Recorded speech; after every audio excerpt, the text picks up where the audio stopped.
A nice book that I read recently is A Man Called Uwe, and it's a Swedish book writer. He's quite young. I think he started with a blog, and now he wrote a couple of books that are really big bestsellers, and it's just very cute story about this guy that is so grumpy and so horrible that you fall in love with him, and everything that he does is just so annoying, but he's also very nice person deep down. How did you find that book? Like, what made you... So my brother likes to buy me a book, and then if I like it, I recommend it back to him, and then he maybe reads it or just reads a couple of pages. Yeah. Okay, but would you recommend reading this book? Definitely, yes. Awesome. The last book I read was Neverwhere by Neil Gaiman, and right now I'm reading Iona by Alison Goodman. It's a YA fantasy dragon story. Actually, kind of like Mulan, like a girl who becomes like boyish to succeed in like fighting for becoming a dragon eye in terms of mastering dragons. Okay. So it's a bit like that. Nice. Do you enjoy reading it so far? Yeah, I really do. So you recommend it to people if they like? Yeah, I guess it's a bit like YA. What does YA mean? Young adult. So it's a bit like, I'm 22, so it would be like more for 16, 17-year-olds, but it reads really easily, so... Nice. Yeah. I read the sub-article of which is written by Mark Manson. Can you say in one sentence what it is about? I'd say perspective. It's how I deal with problems mainly. He goes in this very well on his first chapter, but also throughout the book. He throws in a bit of his own views, but in the first 4 or 5 chapters, he really uses different theories to say why you should look at something in a selective perspective. Nice. Did you enjoy reading it? Especially the first half. I feel that in the second half he threw a bit of his own opinion in it. Oh yeah. But in the first half he really gives eye-opening insights on some topics. Yeah. I definitely thought differently about certain things. Nice. The selfish gene. It's about like the Darwin theory, but then more in genes, so more smaller and molecular. Ah, okay.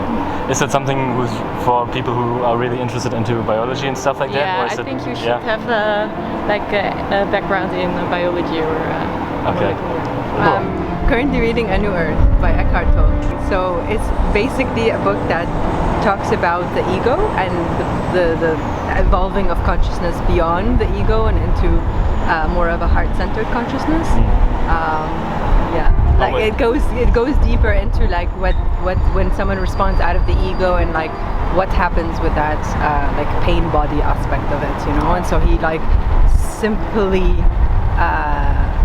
tells people like what the differences are and how to know when you're responding out of an ego versus out of a greater awareness that is beyond the ego and beyond that like mental body. Oh yeah, so it's like a psychological / spiritual book, I would say, yeah, more so. And then The New Earth is like talking about how the evolution right now is more about the evolution of our own consciousness rather than about a physical evolution. Who should read that? Like, who would you recommend that book to? I think anyone that's awakening to a greater reality and like wanting to evolve within their own beingness and understanding themselves better and understanding the chaos of the world and how to kind of make sense of themselves within that, you know. I think it's really good for someone in that phase of their awakening, let's say. Awesome. Yeah. One of my favorite books that I've read is this Indonesian author book called Lumimanusia by Pramudia Tur. So it talks about this time during the Dutch colonization of the East Indies, or Indonesia at the time, of this quite rich but native Javanese man who is trying to change the status quo in how his tribe or his ethnicity as a Javanese is perceived among the Dutch colonizers. So it talks about a lot of different things. It talks about imperialism and how imperialism can affect the mindset and the mentality of a certain ethnicity or a certain people group, and how it's so destructive that it makes you feel like you're not worth it. Right. But in this story, it shows you that even in this kind of situation, if you strive to be what you want to be, and if you have the opportunity, you should do it. Yeah. and that's what the book is about.